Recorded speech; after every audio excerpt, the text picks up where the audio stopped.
First ఒక like కొట్టి పూర్తిగా చూడండి, మీరు అది కూడా చూడొచ్చు. Okay, let's go.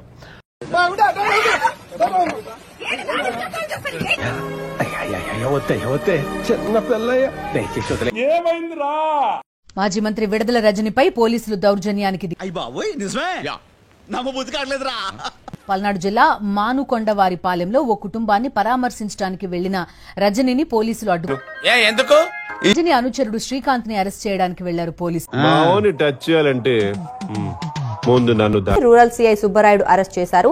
వచ్చి కారెక్కుదాం అనే లోపు చుట్టూ రూరల్ సిఐ సుబ్బనాయుడు గారు, అక్కడ ఉన్నటువంటి నాదెండ్ల ఎస్ఐ గారు, వాళ్ళ సిబ్బంది అంతా కూడా ఒక్కసారి ఎంబ్రాజింగ్ గా అక్కడంతా కూడా గుమిగూడి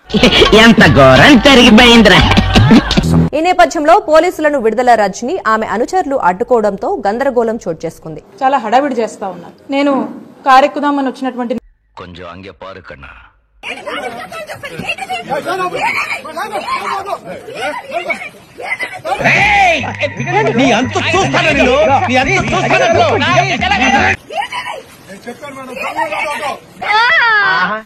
విన్నావా ఎంతైనా సొంపుగా ఉందో ఆ స్టోను అంట.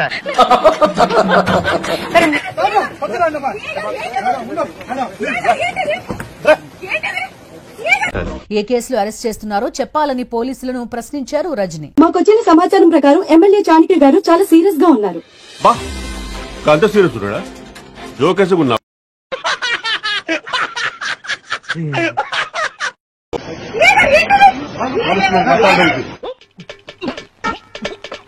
తొక్కేశారమ్మా లోకల్ పాలిటిక్స్. देखो my rowdyism settlement.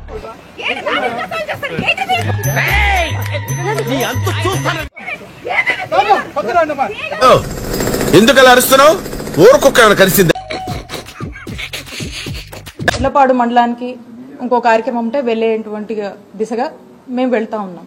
అమ్మా నువ్వు ఉన్నావమ్మా? ఆ కార్యక్రమం అయిపోయి బయటకు వచ్చాను. ఏం జరిగింది? వచ్చి కారెక్కుదాం అనే లోపు చుట్టూ ఈ రూరల్ సిఐ సుబ్బనాయుడు గారు,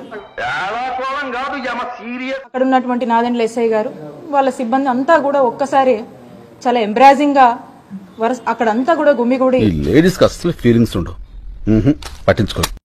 నేను కారెక్కుదామని వచ్చినటువంటి నేను ఏమైందండి, ఏంటి, ఎందుకు ఇంత ఎంబ్రాజింగ్ గా ఇలాంటి అట్మాస్ఫియర్ ని క్రియేట్ చేస్తున్నా? సావిత్రి వెళ్ళిపోయి బతికిపోయావు కానీ లేకపోతే నా చిట్టి చెల్లి గట్టి ఏమైందని చెప్పి వారిని అడగడం జరిగింది.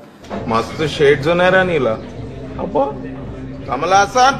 మా ఫాలోవర్ అయినటువంటి శ్రీకాంత్ రెడ్డిని తీసుకువెళ్ళడానికి వచ్చాము అని చెప్తా ఉన్నారు. అదైతే నేను ఖండిస్తానా? అంటే అంటే ఏంటి ఖండిస్తాను? కేసు ఏంటి అని చెప్పి మాట్లాడుతూ నేను కారెక్కుతాను. సరే అది నిజమే కదా. ఏం కేసు ఏంటంటే ఏవో కేసులు ఉన్నాయి, చెప్పాలా మీకు? నీలాంటి వాళ్ళు నమ్మితే ఎంత, నమ్మకపోతే ఎంత, తొక్కలోది ఉన్నాయి, కేసులు ఉన్నాయి, ఎఫ్ఐఆర్లు ఉన్నాయి, ఇంకేవో ఉన్నాయి. మేము తీసుకెళ్లాలి, అరెస్ట్ చేయాలి. ఎందుకు చెప్పానా అర్థం చేసుకో. సరేనండి, అలా ఏమన్నా ఉంటే మేమందరం కూడా వస్తాము.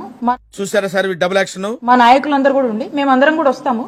ఏం కేసు ఏంటి దాని వివరాలు ఇవ్వండి, ఖచ్చితంగా అట్లాంటిది ఏమన్నా ఉంటే ఖచ్చితంగా వస్తాం.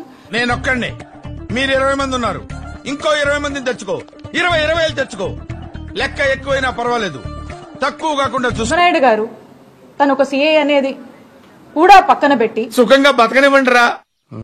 ఒక టీడీపీ కార్యకర్త మాదిరిగా ఏ విధంగా కూడా అక్కడ ఒక మహిళనని, ఒక మహిళా మంత్రిగా పనిచేశాను గతంలో అని, ఇక్కడ శాసనసభ్యురాలుగా కూడా పనిచేశాను. ఏంటిది?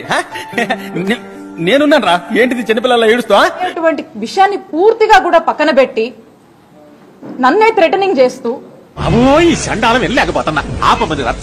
ఆఖరికి ఏ విధంగా కూడా తను మీరందరూ కూడా చూశారు, ఆ వీడియో అందరూ చూశారు. చూశాను సీసీటీవీలో మీ కాపలా బల్ల ఏ విధంగా మీదకి వచ్చి నా కారు దగ్గర నేను ఉంచిన, నా కారు నేను ఎక్కుతుంటే నా సీట్ లో ఉంచి తను నన్ను అక్కడి నుంచి అసలు అసలు ఏం పదాలు వాడాలో కూడా మనకు అర్థం కావట్లేదు. అలాంటి బిహేవియర్, అలాంటి నేచర్ ని తను ప్రదర్శించి ఒక నేనున్నాను. ఈ విధంగా అరెస్ట్ చెయ్యొచ్చా? ఒరే అన్న రూల్స్ పెడతారు, ఆయన ఫాలో అవ్వరు, కానీ మనం ఫాలో అవ్వాలి. న్యాయమూర్తిని ఉన్నత న్యాయస్థానాలని మాత్రం తలుపు తడతాం ఖాయం ఈ పోలీస్ చర్యలు. కనీసం రెస్పెక్ట్ లేదు ప్రెస్ అంటే. మీరు చేయండి, సబ్స్క్రైబ్ చేయండి, 1,00,000 దాటించండి చెప్తా.